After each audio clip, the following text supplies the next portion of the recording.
Friends, welcome back to my YouTube channel. ನಾನು daily vlog ಮಾಡ್ತಾಯಿದ್ದೀನಿ. So family function ಇತ್ತು, so ಅದತ್ರ ಮೊಮ್ಮಗಳು ಫಂಕ್ಷನ್ ಇತ್ತು. ಸೊ ಹಾಗಾಗಿ ಎಲ್ಲ ಬಂದಿದ್ದು ಸಂಡೇ ಇಟ್ಕೊಳ್ಳೋದ್ರಿಂದ ಸೊ ಎಲ್ಲ ಫ್ರೀಯಾಗಿದ್ದರು. ಹರಿ ಕೂಡ ರಜೆ ಇತ್ತು, ಹಾಗಾಗಿ ಹರಿ ಜಾಸ್ತಿ ಎಲ್ಲ ಫಂಕ್ಷನ್ಗೆ ಬರೋದೇ ಇಲ್ಲ ಅಂತ ಹಠ ಮಾಡಿದರು. ಹಾಗಾಗಿ ಬಲವಂತ ಕರ್ಕೊಂಬಂದಿದ್ದೀನಿ. ಇವ್ರು ಇರ್ಬೋದಲ್ಲ, ಅವ್ರ ಮಗಳೇ ಅವರು. ಇವ್ರು ಬಂದು ನಮ್ಮ ಸೋದತ್ತೆ ಸೊಸೆ. ಸೊ ಹಾಗಾಗಿ ಅಲ್ಲಿದ್ದರಲ್ಲ ಅವರೇ ನಮ್ಮ ಅತ್ತೆ, ಅಂದರೆ ನಮ್ಮಪ್ಪರ ಅಕ್ಕ, ಇವರು ನಮ್ಮಮ್ಮ.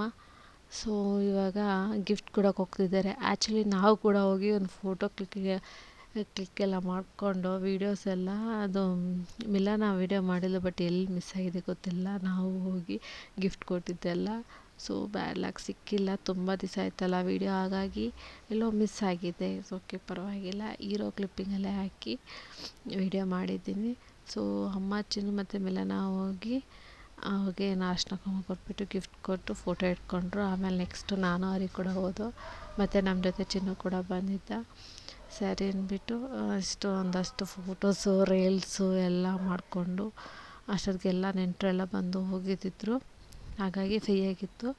ನಾವು ಲಾಸ್ಟ್ವರೆಗೂ ಇದ್ದು, ಹಂಗಾಗಿ ಸ್ವಲ್ಪ ಆರಾಮಾಗಿ ಫೋಟೋಸು ರೀಲ್ಸ್ ಎಲ್ಲ ಮಾಡಿಕೊಂಡು ಅದೇ ಫ್ಯಾಮಿಲಿ ಸಿಕ್ಕಿದ ಮೇಲೆ ಇದೆಯಲ್ಲ ಮಾತುಕತೆ ಅಂತ, ತುಂಬ ದಿವಸ ಆದಮೇಲೆ ಅದು ಇದು ಅಂತ ಮಾತಾಡಿಕೊಂಡು, ಸಂಡೇ ಬೇರೆ ತುಂಬ ವರ್ಷಗಳ ನಂತರ ಎಲ್ಲ ಭೇಟಿಯಾಗಿದ್ದು, ಹಾಗಾಗಿ ಮಾತಾಡಿಕೊಂಡು ಚೆನ್ನಾಗಿತ್ತು ಫಂಕ್ಷನ್ನು. ತುಂಬ ವರ್ಷಗಳಾದಮೇಲೆ ಈ ಥರ ಎಲ್ಲರೂ ಫ್ಯಾಮಿಲಿ ಸೇರಿ ಒಂದು ಫಂಕ್ಷನ್ಗೆ ಅಟೆಂಡ್ ಮಾಡಿದ್ದು. ಅದಾದಮೇಲೆ ನೆಕ್ಸ್ಟ್ ಊಟ ಮಾಡೋಣ ಅಂತ ಎಲ್ಲರೂ ಕುತ್ಕೊಂಡಿದ್ದು. ನಾವು ಕೂಡ ಹೋಗಿ ಅಷ್ಟಕ್ಕೆ ಫೋಟೋ ಎಲ್ಲ ಹಿಡ್ಕೊಂಬಂದಿದ್ದು. ಆಮೇಲೆ ಅಣ್ಣ ಕೂಡ ಬಂದಿದ್ದ.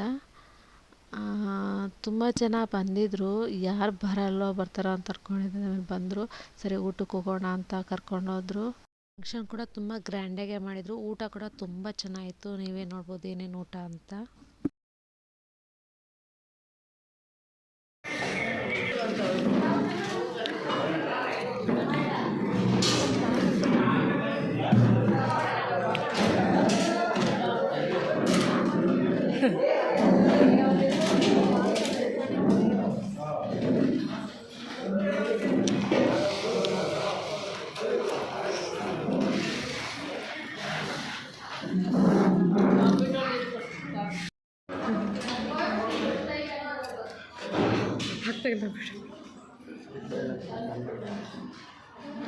ನಮ್ಮ ಖುಷು, ನಮ್ಮ ಮರ್ಯಾದ ಖುಷು.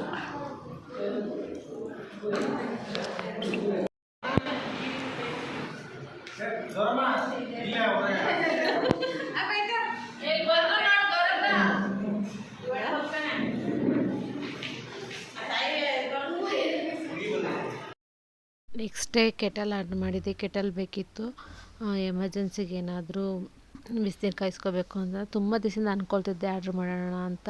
ಸೊ ಫ್ಲಿಪ್ಕಾರ್ಟಲ್ಲಿ ಒನ್ ಡೇಗೆಲ್ಲ ಬಂದುಬಿಡ್ತು. ಆರ್ಡ್ರ್ ಮಾಡಿದ್ದೆ. ತುಂಬ ಚೆನ್ನಾಗಿದೆ, ನೋಡ್ಬೋದು. ಅನ್ಬಾಕ್ಸಿಂಗ್ ಮಾಡ್ತಾಯಿದ್ದೀನಿ. ನನಗಂತೂ ತುಂಬ ಇಷ್ಟ ಆಯಿತು. ಸ್ವಲ್ಪ ಪ್ರೈಸ್ ಜಾಸ್ತಿ ಅನ್ನಿಸ್ತು. ಸೊ ಓಕೆ, ಪರವಾಗಿಲ್ಲ. ಸೊ ಹ್ಯಾಂಡಲ್ ಎಲ್ಲ ಚೆನ್ನಾಗಿದೆ, ಇಟ್ಕೊಳಕ್ಕೆ ಕ್ವಾಲಿಟಿ ಎಲ್ಲ ಚೆನ್ನಾಗಿದೆ. ನನಗಂತೂ ತುಂಬ ಇಷ್ಟ ಆಯಿತು. ಯಾರಿಗಾರು ಬೇಕಂದರೆ ಬೈ ಮಾಡ್ಬೋದು. ಫ್ಲಿಪ್ಕಾರ್ಟಲ್ಲಿ ಚೆನ್ನಾಗಿದೆ ಕ್ವಾಲಿಟಿ, ತುಂಬ ಇಷ್ಟ ಆಯಿತು.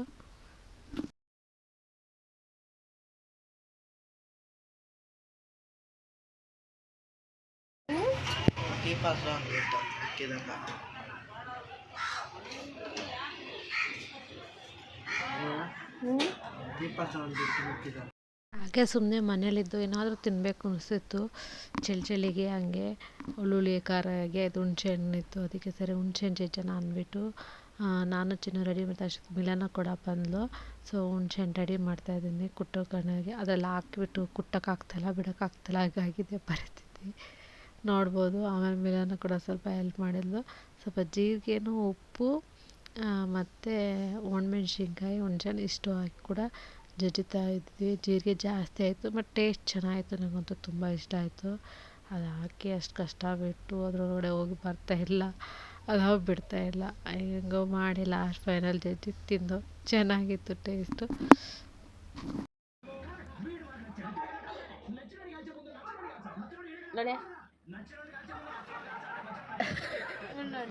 ನೋಡ ಚಿನ್ನ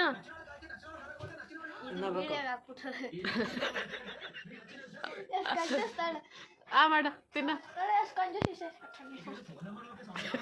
ಏನಿಸ್ತಿದ್ದು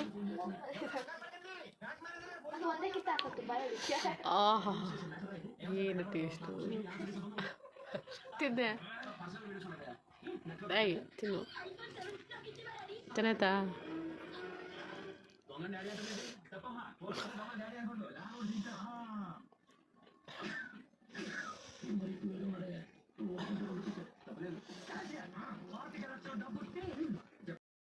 ಮನೆ ಮೇಲೆ ಹೂವಿನ ಗಿಡ ಹಾಕಿದ್ರು ನಮ್ಮಮ್ಮ. ಎಷ್ಟು ಚೆನ್ನಾಗಿ ಕಲರಾಗಿ ಹೂವು ಬಿಟ್ಟಿತ್ತು. ನಮ್ಮ ಚಿನ್ನ ತೊಗೊಂಬಂದು ಕೊಟ್ಟ ಬೌಲಲ್ಲಿ ಕಿತ್ಕೊಂಬಂದು. ನೋಡಿ ಮಮ್ಮಿ ದೇವ್ರ ಗಿಡ ಅಂತ ನೋಡೋಕೆ ತುಂಬ ಚೆನ್ನಾಗಿತ್ತು. ನನಗಂತೂ ತುಂಬ ಇಷ್ಟ ಆಯಿತು ಕಲರ್ಫುಲ್ಲಾಗಿ. ಅದಕ್ಕೆ ಅದು ಕೂಡ ನಿಮ್ಮ ಜೊತೆ ಶೇರ್ ಮಾಡಿಕೊಂಡೆ. ನೋಡ್ಬೋದು ಎಷ್ಟು ಚೆನ್ನಾಗಿದೆ ಕಲರಾಗಿ ಯೆಲ್ಲೋ, ವೈಟ್, ರೆಡ್, ಪಿಂಕ್ ತುಂಬ ಚೆನ್ನಾಗಿದೆ. ಎಲ್ಲ ಹೂವು ನಮ್ಮ ಗಿಡದಲ್ಲೇ ಬಿಟ್ಟಿದ್ದು. ಅದಕ್ಕೆ ಅದು ಕೂಡ ನಿಮ್ಮ ಜೊತೆ ಶೇರ್ ಮಾಡಿಕೊಂಡೆ.